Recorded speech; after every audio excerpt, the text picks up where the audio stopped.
Iran के चारों तरफ अमेरिकी घेराबंदी और ज्यादा बढ़ गई। युद्धपोत डिस्ट्रॉयर की मिडिल ईस्ट में तैनाती। मध्य पूर्व में अमेरिकी एयरबेस पर हलचल बहुत तेज हो गई है। समंदर के ऊपर लगातार निगरानी उड़ानें जारी हैं। C-17, C-5 विमानों से लगातार अमेरिकी सेना पहुंच रही है। तो ये देखिए, आप तस्वीर भी आपको दिखा रहे हैं, ग्लोब मास्टर से लगातार अमेरिकी सेना को पहुंचाया जा रहा है मध्य पूर्व के बेसिस पर। तो देखिए, कुल मिलाकर इस वक्त स्थितियां जो हैं वो बेहद तनावपूर्ण नजर आ रही हैं। अमेरिका और ईरान के बीच कब क्या हो जाए किसी को अंदाजा नहीं है इस बात का, लेकिन डोनाल्ड ट्रंप ये संदेश देते हुए नजर तो जरूर आ रहे हैं कि इस बार कुछ बड़ा होगा, लेकिन ईरान भी किसी भी तरह से झुकने के मूड में नजर आ नहीं रहा है। और सीधे तौर पर यह कहा गया है कि इस बार आर पार की जंग होगी और मिडिल ईस्ट में जो तमाम बेसेस अमेरिका के मौजूद हैं वहां पर हमला हो सकता है। सीधे संकेत दिए हैं खामनेई ने।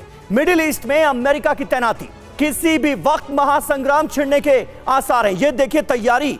वायुसेना की बात करें तो KC-46A पेगासस एयर टैंकर 4 की संख्या में तैनात किए गए हैं। ये अमेरिका का डिप्लॉयमेंट है। EA-18G ग्रोवलर EW विमान भी 6 की संख्या में यहां पर पहुंच चुके हैं। ये अमेरिकी वायुसेना की तैयारी है। F-35A फाइटर जेट भी 6 की संख्या में डिप्लॉय किए जा चुके हैं। C-17 ग्लोब मास्टर, जिसकी तस्वीरें भी हमने आपको दिखाई, ये ट्रांसपोर्ट एयरक्राफ्ट है, ये भी 9 की संख्या में यहां पर पहुंच चुका है। यानी कुछ बड़ा तो होने वाला है। और एक MC-130J कमांडो विमान भी यहां पर मौजूद नजर आ रहा है। किसी भी वक्त बड़ी लड़ाई छिड़ने के आसार हैं। HC-130J कॉम्बैट किंग विमान भी 2 की संख्या में पहुंच चुके हैं। यह जानकारी सामने आ रही है। इसके अलावा एक WC-135R विमान भी यहां पर मौजूद नजर आ रहा है। यानी बड़े पैमाने पर इस बार डिप्लॉयमेंट की गई है। लेकिन मिडिल ईस्ट में अमेरिका आखिर करने क्या वाला है? ईरान के खिलाफ क्या बड़ा होने जा रहा है? Air vice marshal OP Tiwari ji हमारे साथ मौजूद हैं। तिवारी सर, अमेरिका की वायुसेना की ये तैयारियां देखकर आप क्या अंदाजा लगा पा रहे हैं? क्या करने की तैयारी है इस बार?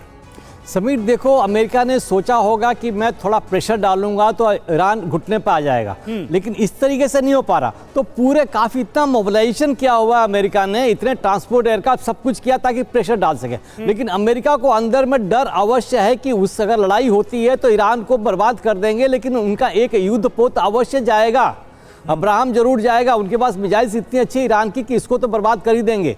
एक दो ही चीज़ कहना चाहूँगा, उसके ईरान का जो युद्धपोत अब्राहम घूम रहा है उसने अपने आप को रडार से इंडिकेट कर रखा है। एक बार ट्रैक डाउन कर जाए और ये इसकी जो अगर वहाँ पहुँचता है उनके पास, तो एक खाली ओमान के पास हिल के पीछे खड़ा हो सकता है जहाँ उसके बचने की चांसेज है। और वो जगह अगर छोड़ा तो ईरान के पास ये मिसाइल बोट्स जो 400 किलोमीटर 500 किलोमीटर प्रति घंटे के साथ समुद्र में चलती है उसको डिस्ट्रॉय अवश्य कर देगी। और इसके पास ये अमेरिका को भली बात मालूम है, इसलिए अमेरिका कोई स्टेप लेना नहीं चाहता और कोई गलती नहीं करना चाहता। इजराइल को भी मालूम है कि इजराइल छोटा सा देश है, इतनी अमेरिका ईरान की मिसाइल आएंगी तो बर्बाद कर देगा। इस तरह से प्रेशर डालने की कोशिश कर रहा, जैसे अभी शिवाज साहब बोल रहे थे कि वो चाहता है कि मिसाइल पर भी लगाए। तो ईरान थोड़ा सा समझौते के लिए तो आया है कि हम न्यूक्लियर पर समझौता कर सकते हैं, लेकिन मिसाइल पर कभी भी नहीं करेगा। अभी जिस तरीके से उन्होंने डराने की कोशिश कर रही है, पाकिस्तान से आर्म्स लेके वहां ब्लास्ट करने की शुरू किया है। प्रदर्शनकारी वहां पहुंच गए थे, लेकिन प्रदर्शनकारी में अमेरिका का एम सफल नहीं हुआ, उनके लोगों ने कराया था।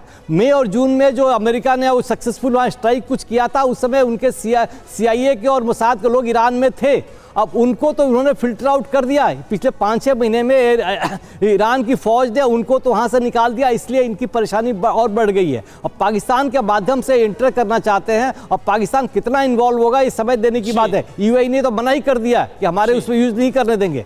और बाकी मिडिल ईस्ट को भी पता है कि पास्ट में क्या किया था उन्होंने, लीबिया में, इराक में क्या बवाल कर दिया था। वो सब तो इनको मालूम है कि इस तरीके सारे देशों को बर्बाद करते रहेंगे तो अमेरिका के अगेंस्ट में खड़ा होना पड़ेगा। OP तिवारी सर, और सिर्फ पूरे मिडिल ईस्ट में, पूरे पश्चिम एशिया की बात करें, मध्य पूर्व की बात करें, तो ईरान एकमात्र ऐसा देश है जो दीवार की तरह खड़ा है। और ईरान भी बोल रहा है कि अमेरिका इजराइल ने हमला किया तो ट्रेलर ईरान बीते साल जून में दिखा चुका है इजराइल को।